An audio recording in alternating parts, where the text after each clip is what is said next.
The winter of 1873 clamped down on Milwaukee's German Quarter like a vice of iron and ice. Smoke curled from brick chimneys into the still, frigid air, carrying the thick, yeasty scent of brewing beer that was the neighborhood's lifeblood. But inside the snug homes and bustling breweries, another scent lingered, the sharp, metallic tang of fear. And it centered on a child. 11-year-old Emma Richter, a girl so pale and quiet she seemed like a ghost at the family table, possessed a mind that worked with the terrifying precision of a newfangled calculating engine. The community, a tight-knit enclave of nearly 8,000 souls who had built a little Bavaria on the shores of Lake Michigan, didn't have words like savant syndrome or hypothymesia. They only had the evidence of their own unsettled nerves. They watched as this slight girl could, between one breath and the next, name the day of the week for the Battle of Hastings or the fall of Rome. They heard her recite, days later, a whispered argument overheard in the market, capturing every hesitation and inflection with flawless, unsettling accuracy. She knew the number of cobblestones on Schmidt's Lane and the precise step count from the church door to the butcher's counter. What began as a curious marvel, a strange jewel in their community's crown, soon tarnished. The transformation started subtly. Emma began to speak not just of facts, but of futures. She saw patterns in the mundane, the slight stagger in a walk, the changed sequence of chores, the furtive glance, and her mathematical mind wove them into prophecies. When she began using these abilities to expose buried secrets, predict deadly accidents with minute-perfect accuracy, and recite details of old crimes that no living witness could have known, the community's wonder fermented into a potent cocktail of terror and suspicion. They were no longer merely impressed, they were being watched, analyzed, and decoded by a child's unblinking gray eyes. By the time the first green shoots dared to push through the frozen Wisconsin mud that spring, 3 men would be dead under circumstances Emma had coldly outlined. A family, their reputation in tatters, would pack their belongings and flee under the cloak of a moonless night. And Emma Richter herself, along with her parents, would vanish from the city as completely as a shadow at noon, leaving behind only a single, terrifying artifact, a leather-bound journal, its pages crammed with columns of numbers, complex equations, and cryptic symbols that mapped the neighborhood's sins with a clarity no one dared to confront. Before we uncover the dark heart of this mystery, make sure you're following along with every twist and turn. Subscribe to our channel and ring that notification bell so you never miss one of our weekly journeys into history's most haunting corners. Let us know in the comments where you're listening from. These stories happened in communities just like yours, and the echoes of the past are often closer than they appear. What the good people of Brewery Town failed to comprehend was that Emma's gift was a key, and it was turning in a lock they didn't even know existed. Her mind, with its relentless mathematical logic, was about to pry open a Pandora's box of lies, betrayal, and a murder that had been festering for nearly a decade. The very precision that made her a marvel was about to become their most intimate nightmare. Milwaukee's German Quarter in the 1870s was a world unto itself, a vibrant, noisy, self-sufficient island of red brick and old-world tradition. The air was a permanent tapestry woven with the smells of baking rye bread, simmering sausages, and the ever-present, earthy aroma of molten hops from the breweries Schlitz, Pabst, Best, and a dozen smaller operations that gave the city its identity. The men, their hands calloused and strong, spent their days in the humid heat of the brewhouses, while their wives maintained homes that were bastions of German order, with meticulously swept steps and gardens that defiantly grew old-world herbs and vegetables. It was a community bound by shared language, shared faith, and shared labor. Into this world had come Heinrich and Greta Richter in 1861, carrying their dreams and their infant daughter, Emma, from the rolling hills of Bavaria. Heinrich, a skilled brewmaster, found steady work at the mid-sized Kellner brewery, his worth measured in the quality of the lager he produced. Greta, a woman whose kindness was etched in the lines around her eyes, supplemented their income by taking in laundry, her nimble fingers working late into the night by the flickering light of a candle after Emma was asleep. They were a quiet, respectable couple, their lives as orderly and predictable as the brewing process itself. The only disruption, the only extraordinary variable in their equation, was their daughter. Emma had been born during a terrifying Atlantic storm, 3 weeks early, and so impossibly small the ship's doctor had given her little chance. Yet, she clung to life with a silent tenacity that would come to define her. She remained slight and pale, a wisp of a child with a cascade of fair hair and enormous, luminous grey eyes that didn't just see, they observed, they catalogued, they dissected. As a toddler, she was unnervingly placid, content to sit in a corner, absorbing the world around her with the focus of a scholar. By the age of 4, her parents knew something was profoundly different. She could play back a conversation from 2 days prior with the exact cadence and tone of the original speakers. She counted everything not with a child's playful repetition, but with a scientist's need for data. The stitches in her mother's embroidery, the number of times the pump handle needed to be worked to fill a bucket, the seconds between the shrill blasts of the brewery whistles that governed their days. When Heinrich, hoping to channel her obsession, began teaching her arithmetic, he found himself left behind. She absorbed concepts in an instant, solving complex problems in her mind that he still struggled to set down on slate. The German community's reaction was a study in contradiction. There was a certain pride in this local prodigy, a sense that their little colony could produce something extraordinary. Old Frau Brenner, however, who claimed her own grandmother had seen the witch-pyres in the Black Forest, would mutter a prayer and make the sign of the cross whenever Emma's calculating gaze fell upon her. Father Koller, their jovial Bavarian priest, initially declared it a blessing, a sign of divine favor shining upon their New World parish. God works in mysterious ways, Heinrich, he'd boomed, clapping the worried father on the back. He has chosen your Emma to show us the order in his creation. But that was before the winter of 1872, a season of such brutal cold that Lake Michigan froze solid for the first time in a generation, trapping ships in a ghostly, white landscape. Isolated by the deep snows and howling winds, the community turned inward, and in that cramped intimacy, Emma's abilities began to mutate. She developed a fixed routine. Perched on a wooden stool by the small kitchen window, she would spend hours, motionless, watching the world go by. But she wasn't simply watching, she was computing. She noted that Herr Kruger's walk to the brewery was always 247 steps, except on Wednesdays, when a detour to the tobacconist made it 284. She saw that Frau Fischer hung her laundry in a strict sequence of sheets, shirts, and underthings, but on the nights her husband worked late at the mill, the order was subtly altered. These were the harmless quirks of an unusual child, until she began to voice them aloud, her tone flat and analytical, stripping the privacy from her neighbors' lives. The shift from peculiarity to profound dread occurred on a grim February morning in 1873. The sky was the color of lead, and a fine, icy snow was beginning to fall. Greta was packing Heinrich's lunch pail with thick slices of black bread and cheese when Emma, who had been methodically eating her oatmeal, looked up, her spoon poised in midair. Herr Dietrich will not come home from the brewery today, she announced, her voice clear and devoid of emotion. He will die at exactly 14 minutes past 2 o'clock. Greta fumbled, the tin pail clattering loudly on the stone floor. Emma, mein Gott! Such a terrible thing to say. Why would you even think such a thought? Emma's grey eyes, those vast, unsettling pools, fixed on her mother. He has been drinking from a small brown bottle for 17 days. Yesterday, he consumed 3 times his usual volume. His steps were uneven this morning, 251 instead of his normal 244. When a subject's pattern deviates by more than 10%, a significant event occurs within 72 hours. Herr Dietrich's deviation was 12%. The calculation is simple. Heinrich, who had been shrugging on his heavy wool coat, froze, his hands gripping the rough fabric. Johann Dietrich was known to take a drink, yes, but so did half the men in the quarter. The idea that his daughter had been tracking the man's consumption, his gait, and had now coldly calculated his time of death, sent a chill through him that had nothing to do with the winter storm rattling the windowpane. You will not speak of such things, Emma, Heinrich said, his voice tighter than he intended. It is not proper. It is not right. Emma simply nodded, a small, mechanical dip of her head, and returned to her breakfast as if she had merely commented on the weather. But the silence that hung between her parents was thick and heavy with a new, unnameable fear.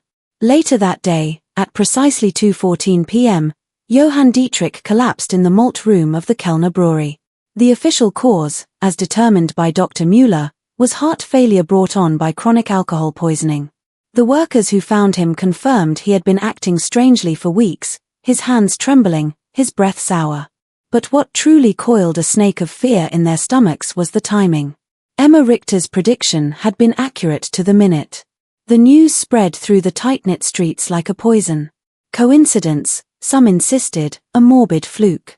But others remembered the pale girl who sat at her window, her eyes missing nothing, and they began to wonder what other dark calculations were ticking away behind that quiet forehead.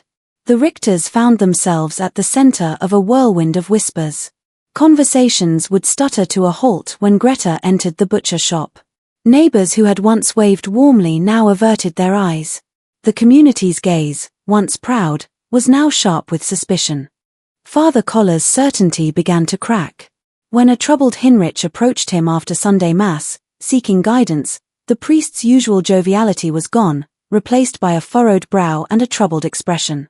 "Hinrich, my friend," he said, his Bavarian accent thickening with unease, "perhaps it would be best if the young one spent less time at the window and more time on her prayers. The Lord gives gifts, yes, but sometimes the enemy can twist even the most innocent of tools toward a darker purpose." That evening, Hinrich sat his daughter down at their rough-hewn kitchen table. "Emma," he began, his voice low and serious, "you must tell me the truth. How did you know about Herr Dietrich?" Emma looked at him, her gaze unwavering. "I watch. I count. I remember." His behavior changed in predictable ways. When a subject increases alcohol consumption by 37% over 17 days while reducing caloric intake by approximately 20%, cardiac stress becomes inevitable. "I calculated the most probable time of failure based on his age, weight, and observed symptoms." Hinrich felt the blood drain from his face. His 11-year-old daughter was speaking with the cold, analytical detachment of a coroner. "But Emma, how could you know these details? About his eating? His drinking?" "I observe everything, Papa," she replied, her tone matter-of-fact. "Every day. Every person. Every pattern." There was a flicker in her eyes then, not of malice, but of a deep, insatiable curiosity that was somehow more frightening. "Would you like me to tell you about the other calculations I have made?" Hinrich quickly shook his head, a visceral rejection. He did not want to know. He tucked her into bed that night, the February wind moaning outside, and looked down at her serene face. The feeling was inescapable. They were perched on the edge of an abyss, and his daughter's mathematical mind was peering into its depths. As Emma lay in her narrow bed, her mind quietly processed the day's data, calculating probabilities no child should comprehend, and certainly none should wish to know. In the uneasy weeks that followed, the atmosphere in the German quarter grew thick with tension. Emma continued her vigil at the window, but now her parents watched her with a gnawing dread, their own home feeling like a cage. The community, built on mutual reliance, began to fracture around them. The child who had been their quiet pride had become a source of a deep, superstitious fear. Greta began to notice the observations were becoming more intimate, more damning. Emma would mention, as casually as if noting a cloud, that Frau Weber had been meeting Herr Kellner behind the brewery on Tuesday afternoons for 6 weeks, or that the Schneider family had been burying small, cloth-wrapped objects in their back garden every Sunday after church. "People believe they are being secret," Emma explained one morning while meticulously buttering a slice of bread. "But they follow patterns, just like numbers. Frau Weber tells her husband she is visiting her sister, but she takes 127 steps to Herr Kellner's house, not 349 to her sister's. The Schneiders bury objects exactly 73 centimeters apart in a grid pattern. They believe no one is watching. But I am always watching." Hinrich had heard enough. That night, after Emma was asleep, he spoke to Greta in hushed, urgent tones. "Greta, this cannot continue. It is unnatural. Children should not see such things, and they should not speak of them so coldly." Greta nodded, her hands trembling as she mended a tear in his work shirt. "I am frightened, Hinrich. Not of her, but of what people will think. Frau Brenner crossed the street to avoid me yesterday. And Father Collar, he has not called on us since Johann's death." Their fears were confirmed 3 days later. Emma was helping her mother prepare dinner when she suddenly stopped peeling a potato and looked up, her face taking on that familiar, distant expression. Frau Weber will be discovered tomorrow at 11 in the morning. Her husband will find her with Herr Kellner in the brewery office. There will be violence. Greta's paring knife clattered to the floor. Emma, nein, you must not. But Emma continued with robotic certainty. Frau Weber has been arriving at the brewery 7 minutes earlier each week for 6 weeks. Herr Kellner has been staying 33 minutes later each day. Tomorrow, Herr Weber will return from his delivery route 47 minutes early because his horse is developing lameness in its left front leg. I have observed its gait deteriorating for 11 days. The convergence of these 3 variables makes discovery inevitable. Hinrich, listening from the doorway, felt a fist of dread clench in his chest. She wasn't just observing, she was building a model of their lives and predicting their collapse. Emma, how can you know about Herr Weber's horse? I count her steps when she passes our house. On March 1st, she favored her right leg 53% of the time. Today, it was 68%. Tomorrow, the lameness will be severe enough to slow the delivery route by 47 minutes, causing Herr Weber to return early. The next day unfolded with the grim inevitability of a Greek tragedy. Wilhelm Weber, returning early just as predicted, discovered his wife in a compromising position with the brewery owner, Ernst Kellner. The ensuing confrontation was brutal, leaving Kellner with a broken nose and cracked ribs and Anna Weber so badly beaten Dr. Müller had to be summoned. The scandal tore through the community, but what festered was the chilling knowledge that little Emma Richter had foreseen it all, down to the precise trigger of the lame horse. The Richter family was now utterly isolated. Friends became strangers. Children were forbidden from going near their house. Hinrich's position at the brewery grew precarious, his fellow workers regarded him with unease, and a recovering Ernst Kellner made it clear the family was persona non grata. Yet through it all, Emma seemed oblivious, her focus consumed by her growing journal, its pages filling with numbers and symbols that mapped the neighborhood's hidden life in a script her parents were too afraid to decipher. As winter reluctantly surrendered to a muddy spring, the isolation became a prison. Hinrich began to seriously consider the unthinkable, abandoning everything they had built and fleeing Milwaukee. But Emma's calculations were not yet complete. The worst, the most darkness she had yet to uncover, was still to come. With the arrival of April, Emma's journal grew thicker, its contents more esoteric. She created complex probability matrices and behavioral charts that tracked multiple neighbors simultaneously. Dr. Friedrich Müller, the community physician, a man trained in Berlin before immigrating, grew scientifically curious. He saw not a demon, but a neurological phenomenon. During a private examination, Emma calmly detailed her methods, explaining how she used statistical significance to correlate behaviors, even revealing her observations of Frau Brenner's secret visits to the rectory and the corresponding changes in Father Koller's patterns. Dr. Müller was both fascinated and horrified by the clinical detachment with which she discussed potential scandal. 2 days later, Emma made another prediction: a fire at the Zimmermann house, starting at 8:47 p.m. on Sunday, spreading to 3 adjacent homes, and claiming the life of Franz Zimmermann. She cited his consumption of lamp oil mixed with whiskey, the recent departure of his wife, and structural damage to the chimney, all factors she had quantified. A desperate Hinrich tried to warn Zimmermann, only to be mocked and dismissed as the father of the devil child. The fire erupted at the exact predicted minute. It raged through the Zimmermann home and spread, just as she'd said. Franz Zimmermann perished in the flames. The minute-perfect accuracy of this third major prediction transformed the community's fear into something open and hostile. The Richters were now pariahs. The breaking point came on a Tuesday in late April. Emma looked up from her window and told her mother that Frau Brenner, having broken her established pattern, was in significant distress and, with 87% probability, was planning something final within 4 hours. The clinical diagnosis of a suicide attempt was too much for Greta to bear.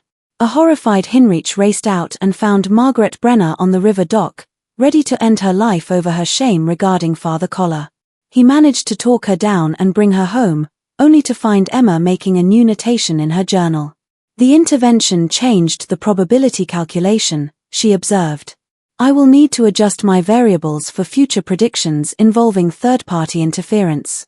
Hinrich stared at his daughter, truly understanding for the first time that she processed human agony as a set of equations. That night, he and Greta decided they must flee.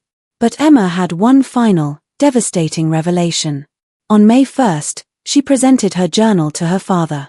It contained a full, mathematical exposé of a criminal conspiracy.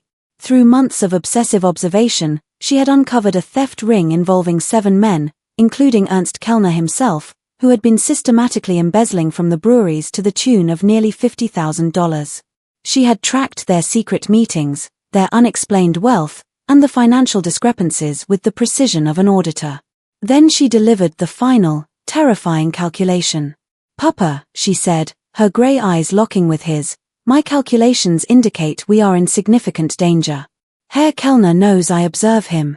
The probability of them taking action against our family is 84%, with peak likelihood within the next 72 hours.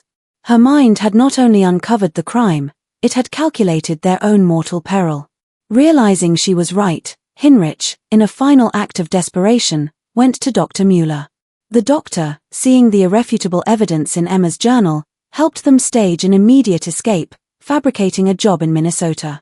As they loaded a wagon under the cover of darkness, Emma made one last prophecy. The theft ring would be discovered in 6 months, Kellner would fall, but 3 of the 7 men would not survive the investigation. The Richter family vanished from Milwaukee on May 2, 1873. Dr. Müller covered their tracks, and they rebuilt their lives in the quiet town of New Ulm, Minnesota.